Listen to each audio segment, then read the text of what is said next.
자, 우리 오늘은 고린도후서의 마지막 부분을 여러분과 함께 나누게 되었는데, 사실 지난주에도 살펴보았던 것처럼 고린도 교회 안에는 자신의 영적인 체험을 과시하는 사람들이 있었습니다. 바울에게는 이들과 비교할 수 없을 정도의 지극히 큰 영적 체험이 있었지만, 바울은 오히려 이러한 체험을 자랑한 것이 아니라 육체의 가시를, 자신의 몸에서 제거되기를 간절히 바랬던 그 육체의 가시를 오히려 자랑했습니다. 왜냐하면 영적인 체험은 사람을 자만하게 하지만 가시는 겸손하게 하여 오직 그리스도만 의지하여 살아가게 하고, 그로 인하여 하나님의 임재와 능력이 머물게 해주기 때문에 오히려 사도 바울은 자기의 육체의 가시를, 자신의 연약함을 자랑하노라 하고 말하죠. 영적인 체험에 대한 사도 바울의 결론은 고린도후서 12장 10절에 소개가 되어 있습니다. 그러므로 내가 그리스도를 위하여 약한 것들과 능욕과 궁핍과 박해와 곤고를 기뻐하노니 이는 내가 약한 그때의 강함이라 하고 선언해요. 사랑하는 성도 여러분, 이것이 성도의 능력입니다. 성도의 능력은 스스로 강하고 형통할 때 드러나는 것이 아닙니다. 우리가 바라는 것처럼 예수님 믿고 모든 것이 잘 형통하고 잘 되면 그리스도의 능력이 나타날 것 같아도 그렇지 않아요. 그 일을 통해서는 여러분의 강함만 드러나게 될 것입니다. 오히려 하나님의 능력은 우리가 약할 때, 그래야 주님만 바라볼 때 우리를 통해 나타나게 되는 것이니, 그러므로 성도의 능력은 바로 약함을 자랑하는 데 있다고 말할 수 있겠습니다. 로마 황제였던 샤를마뉴 황제가 자신의 왕자에 앉은 모습 그대로 자기 자신을 좀 매장해달라 유언을 남기게 됩니다.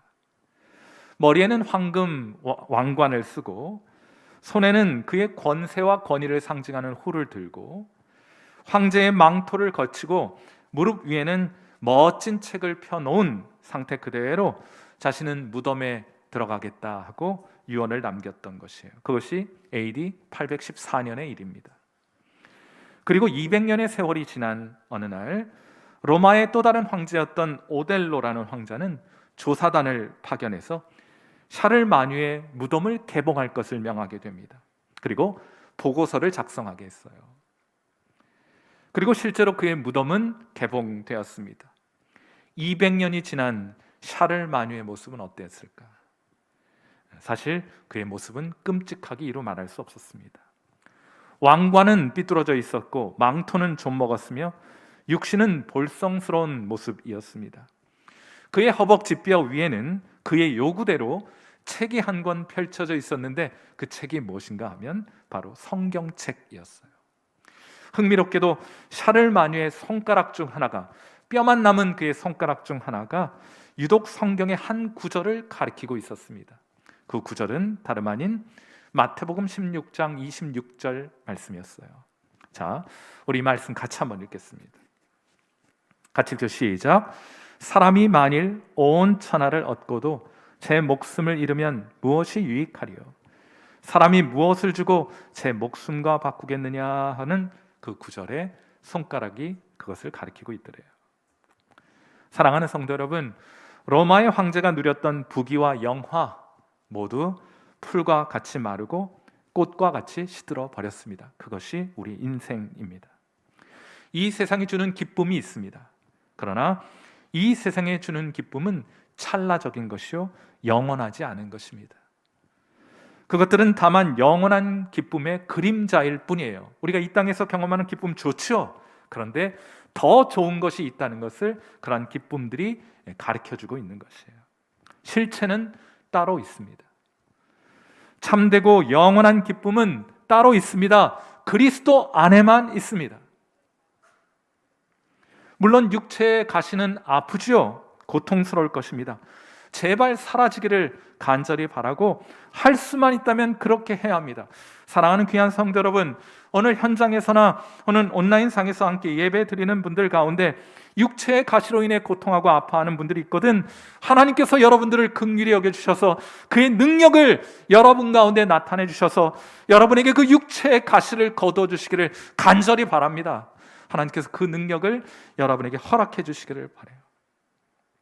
하지만 그 육체의 가시가 여러분을 그리스도만 의지하게 해준다면, 그 말뚝이 여러분을 장차 다가올 영원한 기쁨에 단단히 못 박아주는 것이라면, 그것의 축복을 우리가 알 수만 있다면 여러분은 아마도 그 육체의 가시가 주는 고통 가운데에서도 사도 바울과 같이 노래할 수 있을 것입니다. 찬양할 수 있을 것입니다. 우리가 잘 알고 있는 찬양처럼 약할 때 강함 되시네, 나의 보배가 되신 주 나의 모든 것, 주 안에 있는 보물을 나는 포기할 수 없네, 주 나의 모든 것. 예수 어린 양 존귀한 이름, 예수 어린 양 존귀한 이름. 사랑하는 귀한 성도 여러분, 이 귀한 찬양의 고백이 날마다 매 순간마다 여러분의 입술 가운데 늘 흘러 넘칠 수 있게 되기를 주님의 이름으로 축원해 드립니다. 비록 육체의 가시 고통스럽고 아프지만 이것이 우리를 그리스도께 단단히 고정해 주므로 그 안에 있는 영원한 기쁨을 발견케 해 주시니 오히려 우리는 우리의 육체의 가시를, 우리의 연약함을 하나님 앞에 자랑할 수 있지 않겠습니까? 이것이 성도의 능력이며, 저는 우리 교회 성도들이 이런 능력 있는 성도로 살아갈 수 있게 되기를 간절히 축원해 드립니다. 자, 이제 사도 바울은 몇 가지 바람을 고린도 교인들에게 소개하는 것으로 그의 편지를 마무리합니다. 세 가지 바람이 소개가 되는데, 첫째로 사도 바울 이렇게 말하는 것 같아요. 우리의 바람은 교회의 덕을 세우는 것입니다 하고 말하는 것 같습니다. 고린도후서 12장 14절 함께 읽어주시길 바랍니다. 함께 읽죠. 시작. 보라, 내가 이제 세 번째 너희에게 가기를 준비하였으나 너희에게 폐를 끼치지 아니하리라. 내가 구하는 것은 너희의 재물이 아니요 오직 너희니라. 어린아이가 부모를 위하여 재물을 저축하는 것이 아니요 부모가 어린아이를 위하여 하느니라. 아멘. 사도 바울은 세 차례에 걸쳐 선교 여행을 떠나게 되는데, 제2차 선교 여행 당시 고린도 지역을 방문해서 그곳의 교회를 개척하게 됩니다. 그것이 첫 번째 방문이에요. 그리고 제3차 선교 여행 중 에베소 교회에 머물고 있으면서 고린도 교회에 심각한 문제가 발생했다 하는 말을 듣게 됩니다. 그리고 직접 에베소 교회에서 사역하는 동안 잠시 동안 고린도 교회를 방문하게 되는데, 그것이 두 번째 고린도 교회 방문이었습니다. 그 이후에 사도 바울은 물론 방문했는데 원하는 소개의 성과를 거두지 못해요. 문제가 더 오히려 심각해지게 됩니다. 사도 바울은 에베소로 돌아와서 눈물의 편지를 쓰죠. 그들 안타까워하는 마음으로 그들 향해 눈물의 편지를 쓰게 되는데, 다행히 고린도 교인들은 그의 편지를 받고 이 일을 계기로 해서 사도 바울과 고린도 교회 교인들 사이의 관계가 다시금 회복하게 됩니다. 회개하게 돼요. 그리고 나서 사도 바울은 고린도 후서를 썼고 여기서 세 번째 고린도 교회 방문에 대하여 언급하고 있는 것입니다. 여러분, 이 편지를 통해서 아무튼 사도 바울과 고린도 교인 사이의 관계가 회복이 되었어요. 다시금. 자, 상황은 이런데도 여전히 고린도 교회 안에는 복음의 대적자들이 존재하고 있었습니다. 거짓 사도들이 존재하고 있었고 교회를 무너뜨리고자 하는 자들이 교회 안에 존재하고 있었습니다. 이들은 상황이 불리해지면 잠시 사라져 있어요. 그러나 여전히 여건이 조성이 되면 다시금 독버섯처럼 잡초처럼 이들은 다시 일어나게 됩니다. 하나님은 교회를 포기하지 않습니다. 그러나 동시에 사탄도 교회를 포기하지 않아요. 사탄은 참 집요합니다. 참 성실합니다. 교회를 무너뜨리는 데 있어서 그는 포기하는 법이 없습니다. 참 성실하게 일하는 존재입니다. 그러므로 성도들은 언제나 이 사실을 명심하고 있어야 해요.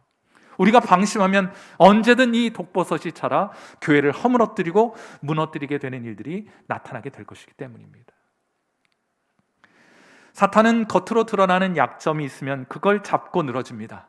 이미 살펴보았던 것처럼 사도 바울의 겉모습에 드러난 약점을 잡고 그것을 헐뜯기 시작해요. 사도 바울 왜 추천서가 없느냐? 설교는 왜 이렇게 힘이 없고 말주변 왜 이렇게 없느냐? 왜 교회로부터 재정적인 후원을 받지 못하느냐? 왜 교인들에게 대우와 대접을 제대로 받지 못하느냐 하면서 사도 바울을 헐뜯습니다. 목회자와 교인들 사이를 이간질하게 돼요. 그러나 그렇게 해도 쓰러뜨릴 수 없게 되자 이번엔 보이지 않는 것을 공격합니다. 그것이 무엇인가? 바로 내면의 동기를 공격하는 거예요. 아마 이렇게 했을 것입니다. 너희는 사도 바울이 왜 그렇게 교회를 위해 열심히 일하는 줄 알아? 다 돈 때문에 저러는 거야 하는 소리를 했던 거예요. 하나님 일꾼들이 가지고 있는 자긍심이 있습니다. 그 마지막 남은 자긍심, 그거 하나마저도 공격해 보는 것이에요. 그런데 하나님의 일꾼들은 언제나 이런 일 당해도 놀라지 말아야 합니다. 여러분은 그런 의도를 가지고 하지 않았음에도 불구하고 억측과 오해를 불러일으킬 만한 비난이 항상 하나님의 일꾼들에게는 따르게 돼 있어요. 놀라지 마셔야 합니다. 심지어 예수님도 사도 바울도 그런 비난으로부터 자유할 수 없다는 사실을 기억하셔야 돼요. 그래서 사도 바울이 하는 말이 내가 구하는 것은 너희의 재물이 아니요 오직 너희를 구하고 원하느니라 하고 말합니다. 사도 바울은 돈이 아니라 사람을 얻고자 했던 거예요. 어느 목사님께서 교계에 존경받는 한 목사님께서 서울에 있는 큰 교회로부터 청빙을 받습니다. 그런데 교인들이 눈치를 채고 다들 안 된다고 이제 교회에 난리가 났어요. 교인 대표로 장로 한 분이 이 목사님을 찾아가 말합니다. 목사님, 큰 교회에 가시면 월급을 많이 드릴 텐데 만일 그것 때문이라면 가지 마십시오. 우리 교회도 다음 달부터 목사님 생활비 올려드리겠습니다 했어요. 그러자 이 말 잠잠히 듣던 목사님이 정색을 하시며 말씀하십니다. 소시장의 소는 사람이 부르는 값에 따라 올라가기도 하고 내려가기도 하지만 나는 소시장의 소가 아니요 하고 말씀하셨대요. 물론 이분은 계속 남아 그 교회에서 목회를 하시게 되고 그 교회에서 은퇴를 하시게 되셨습니다. 그런데 사모님도 대단한 분이세요. 지난 오랜 세월 그 많은 고생과 또 수고 가운데 목회해 오시고 그의 사역 인생을 뒤돌아보시면서 하시는 말씀이 나는 가난은 싫어. 그러나 가난이 무섭진 않아. 다시 이렇게 살라면 살지 뭐 하시는 그런 사모님이셨대요. 여러분, 이런 사모님이 든든하게 뒤에 계시니 목사님도 아마 그렇게 소신껏 사역할 수 있었던 것이 아닐까 하고 생각해 보게 됩니다. 사탄은 돈 냄새를 참 잘 맡아요. 귀신같이 맡아요. 그래서 귀신이에요. 돈으로 사람을 잘 무너뜨릴 줄 압니다. 그러니 성도는 항상 돈의 종이 되지 않도록 깨어 있어야 할 것입니다. 하나님의 사람들은 교인들을 이용해서 금전적 이득을 취하는 사람들이 아니라 그걸 포기하고서라도 교회를 세우는 사람이어야 합니다. 고린도후서 12장 15절 내가 너희 영혼을 위하여 크게 기뻐함으로 재물을 사용하고 또 내 자신까지도 내어주리니 너희를 더욱 사랑할수록 나는 사랑을 덜 받겠느냐 하는 각오를 그러므로 바울은 고린도 교인들에게 말할 수 있었던 것이에요. 사랑하는 성도 여러분, 교회가 여러분에게 아무것도 제공해 주지 못할 그때에도 여러분 기꺼이 주의 몸된 교회를 세울 각오를 가지고 그 몸된 교회를 귀히 섬기실 수 있겠습니까? 하나님의 사람은 교회를 세우는 사람이어야 합니다. 어떤 상황과 어떤 조건에서도 우리는 교회를 세우도록 부르심을 받은 사람들인 줄 믿습니다. 이것이 첫 번째 사도 바울의 바람이에요. 두 번째로 사도 바울의 바람은 교회를 세우되 바로 세우는 것입니다. 고린도후서 13장 2절 말씀 같이 한번 읽어보죠. 같이 읽죠. 시작. 내가 이미 말하였거니와 지금 떠나 있으나 두 번째 대면하였을 때와 같이 전에 죄 지은 자들과 그 남은 모든 사람에게 미리 말하노니 내가 다시 가면 용서하지 아니하리라 하고 말해요. 여러분, 우리는 성도를 사랑해야 합니다. 옆에 계신 분들 한번 보세요. 옆에 계신 분들 한번 보세요. 하나님께서 사랑하라고 여러분 곁에 앉게 해주신 분들입니다. 이 온라인에 계신 분들은 어디를 봐야 되나요? 이름을 보세요. 채팅창에 이름을 보시면 여러분 전후에 있는 그분을 사랑하라고 하나님께서 붙여주신 분들이십니다. 자, 하지만 성도를 사랑한다는 말은 뭐든 다 용납해 주어야 한다는 말을 뜻하는 것은 아닙니다. 그건 하나님께서 우리를 대하실 때도 마찬가지예요.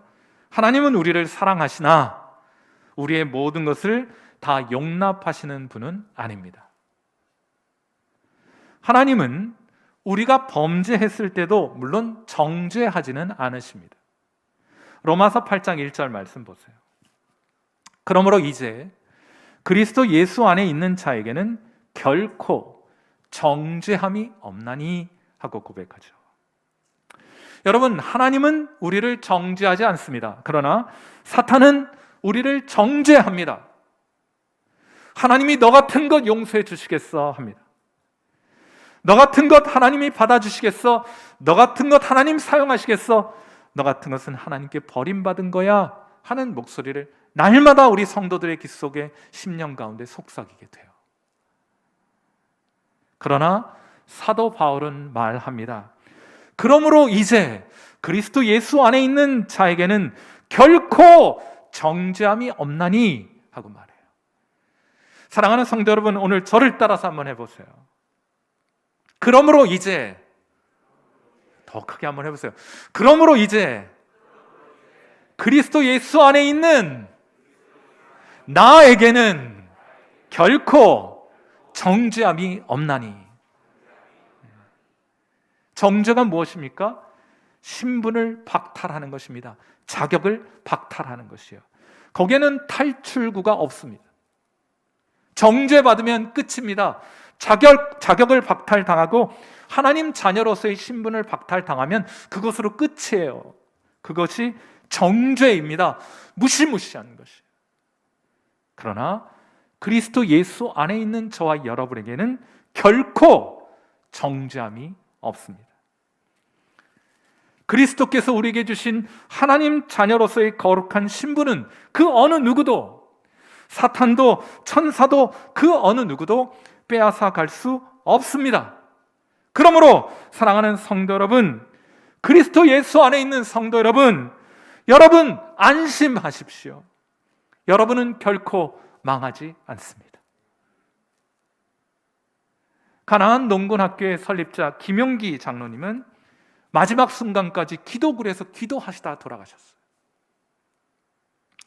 그가 기도했던 기도굴에는 이러한 글이 쓰여져 있었습니다. 뭐라고 쓰여져 있는가? 조국이여 안심하라. 우리가 기도하는 한, 내가 기도하는 한 이 조국은 망할 수 없다 써놓고 나라와 민족을 위해 기도하셨던 거예요. 이 땅에서의 마지막 순간까지. 여러분, 참 위대한 기도 아닙니까?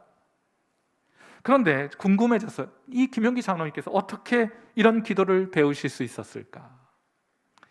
로마서 8장 34절을 한번 보세요. 아마 이 장면을 통해 배우게 되신 것이 아닌가 생각해 보게 되는데, 우리 한번 이 말씀도 같이 한번 읽어보죠. 로마서 8장 34절 같이 읽습니다. 시작. 누가 정죄하리요? 죽으실 뿐 아니라 다시 살아나신 이는 그리스도 예수시니 그는 하나님 우편에 계신 자요 우리를 위하여 간구하시는 자신이라 하고 말해요. 그러므로 사랑하는 성도 여러분, 지금도 하나님 보좌 우편에서 그리스도께서 우리를 위하여 기도하고 계심으로 사랑하는 성도 여러분, 그러므로 안심하십시오. 주님께서 기도하시는 한 여러분의 영혼은 망하지 않습니다. 망할 수 없습니다.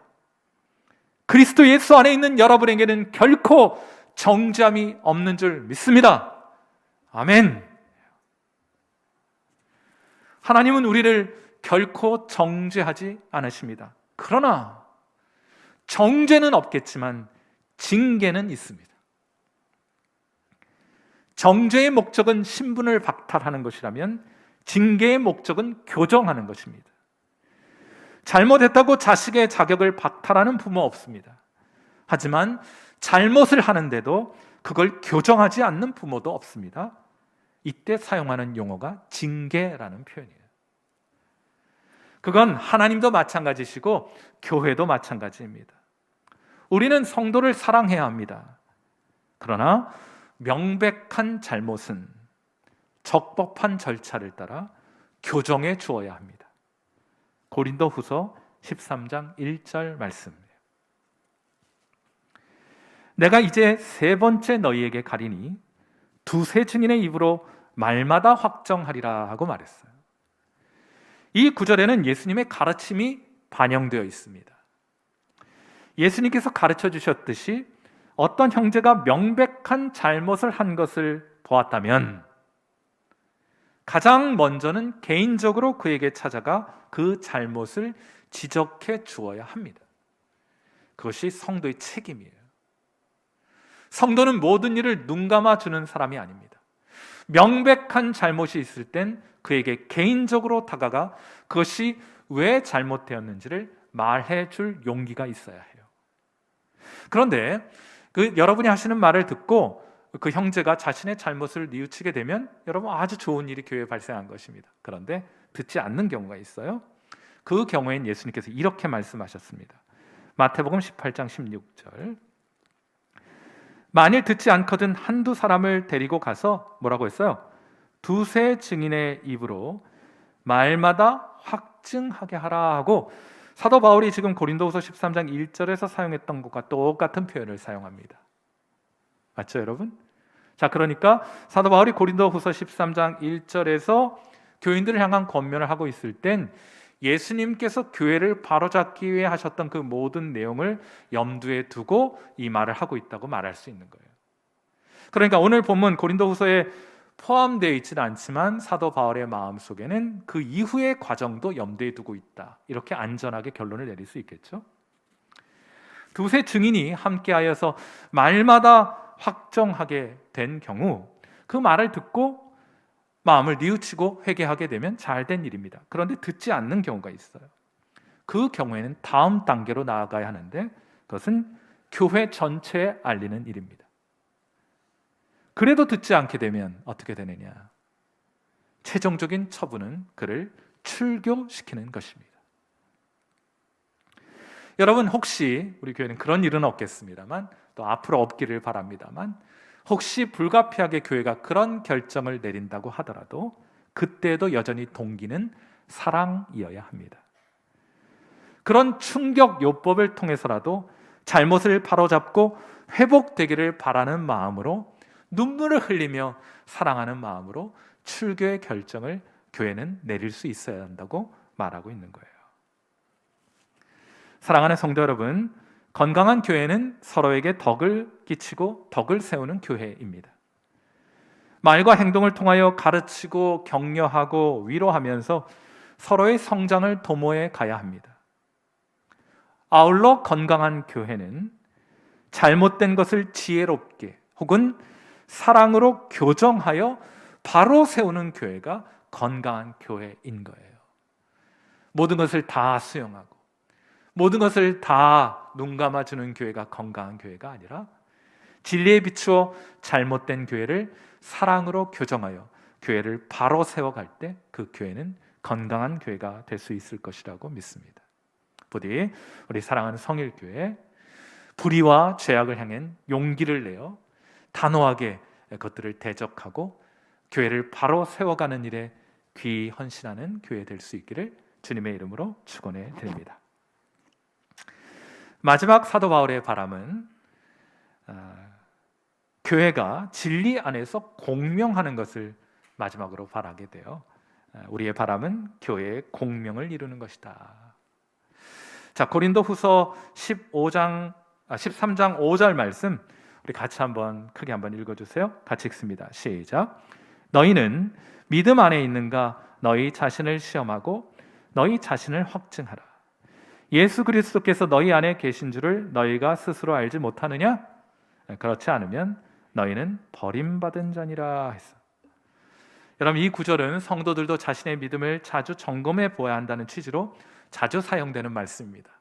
제가 한번 여쭤볼까요? 외람되지만 또 우리 온라인상에서 함께 예배를 드리는 분들도, 여러분, 오늘 여러분은 믿음 안에 거하고 계십니까?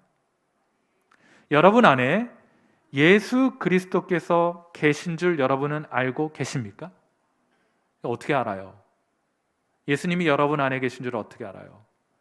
어떤 주일학교, 초등학교 어린이가 예수님이 우리 안에 계시다고 하니까 직접 보려고 거울로 입을 열어가지고 마스크 써서 안 보이긴 합니다만 예수님이 거기 계신가 거울로 보고 있더래요. 그렇게 해서 확인될 수 있다면 우리도 입을 열어 확인해 볼 것입니다. 여러분, 예수님 여러분 안에 계십니까? 예수님 여러분 안에 계신 줄 어떻게 알아요? 만일 여러분이 스스로 예수님이 여러분 안에 계신 줄 알지 못한다면, 그렇다면 너희는 버림받은 자니라 하는 이 엄중한 경고를 여러분 새겨 들으실 수 있겠습니까? 어떻게 확인할 수 있어요? 예수님 우리 안에 거하시는지. 여러분, 바울이 이 구절을 통해 의도한 것은 이 구절만 따로 떼어놓고 보면 어떻게 예수님이 우리 안에 계신지 확인할 수 있지 하면서 어쩌면 주일학교 어린이처럼 입을 벌려 거울 앞에 서서 입을 벌리고 그 안에 예수님 계신지 찾아볼 줄 모르겠어요. 그러나 그런 뜻으로 주신 말씀이 아닙니다. 본문은 반드시 문맥 안에서 그 뜻을 확인해야 하는 것이에요. 지금 사도 바울은 고린도 교회 안에 스며들어 있는 거짓 교사들과 그들의 가르침이 얼마나 잘못된 것인지를 고린도 교인들에게 역설하고 있는 중입니다. 만일 고린도 교인들이 사도 바울과 같은 믿음 안에 있고 같은 주를 모시고 같은 성령의 인도하심을 받고 있다면 이제 이들은 거짓 교사들의 가르침에 귀 기울이는 것이 아니라 누구의 말과 누구의 가르침에 반응하게 된다는 거예요? 사도 바울의 가르침과 사도 바울의 말에 반응하게 될 것이라는 뜻입니다. 왜냐하면 양은 목자의 음성을 들어요. 설득하는 거 아닙니다. 목자의 음성이 들려요. 그리고 그 음성이 들리는 곳으로 양들은 따르게 되어 있습니다. 바울은 지금 진리의 공명이 고린도 교회 안에 일어나기를 기대하고 있는 거예요. 자기가 지금 하나님의 말씀을 교인들에게 선포하고 있습니다. 교인들은 그 말을 듣고 성령의 인도하심을 따라 그 진리에 반응하기를 기대하고 있는 것이에요. 고린도 교인들이 진리 안에서 바울과 보조를 맞추기를 바라고 있는 것입니다. 성도는 진리에 반응합니다. 하나님 말씀에 반응하여 움직이게 되는 거예요. 하나님의 말씀을 듣고 그 말씀에 반응하는 것이 여러분 안에 예수 그리스도께서 거하신다는 증거입니다. 하나님 말씀이 우리 가운데 선포됨에도 불구하고 우리가 그 말씀에 반응할 수 없다면 여러분은 버리운 자입니다. 여러분 안에 그리스도가 계시지 않은 거예요.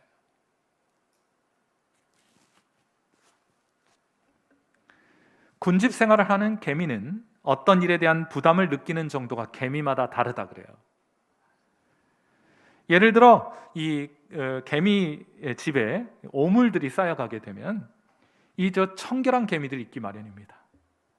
이 개미들이 부지런히 움직이기 시작하고 청소를 하기 시작한대요. 그래서 갑자기 개미집을 열어보면 대략 한 20% 정도가 바쁘게 개미집 안을 청소하기 위해서 움직이고 있고 나머지 80% 정도는 그냥 탱자탱자 놀고 있답니다. 교회도 마찬가지인 거예요. 이게 파레토의 원리라고 그러나요? 20%의 교인들이 막 부지런히 교회 살림하고 봉사하고 섬기는 일 전도하고 막 그런 것 같아요. 나머지 80%는 그냥 탱자탱자 놀고 있는 것 같아요. 옆에 계신 탱자탱자 한번 보세요. 탱자탱자 놀고 있는 것 같아요. 그런데 엄밀하게 표현하면 그건 놀고 있는 것처럼 보입니다. 놀고 있네. 놀고 있는 것처럼 보이는 거예요. 그 정도는 괜찮다고 생각해서 청소에 참여하고 있지 않을 뿐입니다. 그러다가 개미집이 점점 더러워지면 놀던 개미들도 순차적으로 청소에 참여하기 시작한대요. 누가 시키는 게 아닌데. 공동체 전체 일에 개미들이 하나둘 참여하기 시작한다는 거예요. 이 곤충학자들은 이를 반응역치라는 표현을 부릅니다. 이게 반응하는 수위가 다 다르다는 거예요. 여러분, 그런데 그건 개미만 그런 것 같지는 않습니다. 교인들에게도 영적인 반응역치가 있는 것 같아요. 평소에는 반응하지 않는 것 같습니다. 그런데 그건 무심한 것이 아니라 아직 자기의 때가 되지 않았다고 생각하고 있는 것이에요. 여러분, 교회에 어려운 일이 있거나 어떤 역할을 감당해야 될 사람들이 필요하다는 것을 교인들이 알게 되면 정말 예상치도 못했던 분들이 자원해서 그 자리를 채우게 나서는 모습을 볼 때마다 야, 하나님 살아계시다. 하나님 우리 안에 진리로 공명하신다.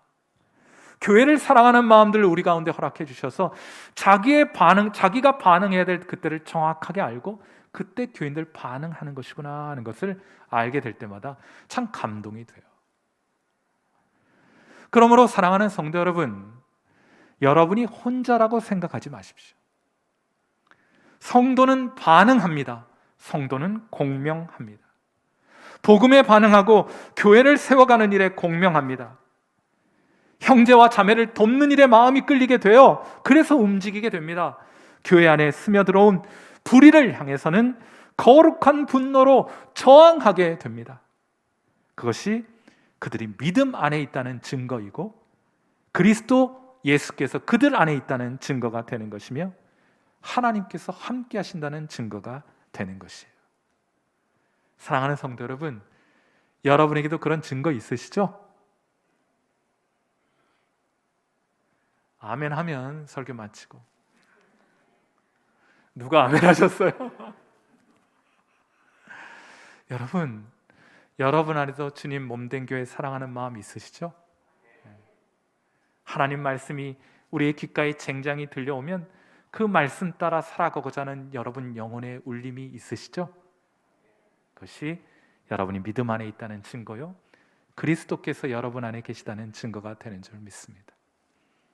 사랑하는 귀한 성도 여러분, 성도는 교회를 세우기 위해 부르심을 받았습니다. 교회를 바로 세우기 위해 부르심을 받은 사람들이에요. 우리는 진리와 주님의 목소리의 음성의 인도하심을 따라 함께 교회를 세워가라 부르심을 받은 사람들인 줄 믿습니다. 함께 기도하겠습니다.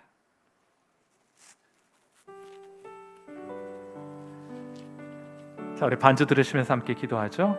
우리의 재물, 하나님 우리 자신을 사용하셔서라도 하나님이여 주의 몸된 교회를 세워 주옵소서. 우리 교회 안에 행여 연약함이나 미성숙함이 있을 것입니다. 그것을 직면할 수 있는 용기 주시고 주의 진리를 따라 바로 세워가는 일에 우리 적극적으로 참여할 수 있는 은혜를 허락해 주옵소서. 하나님의 말씀에 반응하는 교회, 주님의 부르심에 응답하는 교회, 적극적이고 자발적으로 교회를 세워가는 일에 참여하는 교회 되게 하셔서 우리 성일교회 5년 후, 10년 후는 오늘보다 더 건강하고 더 나은 모습으로 하나님께 영광 드리는 교회 되게 하옵소서. 우리 시간 함께 통성으로 하나님 앞에 기도하는 시간 갖도록 하겠습니다. 기도하겠습니다.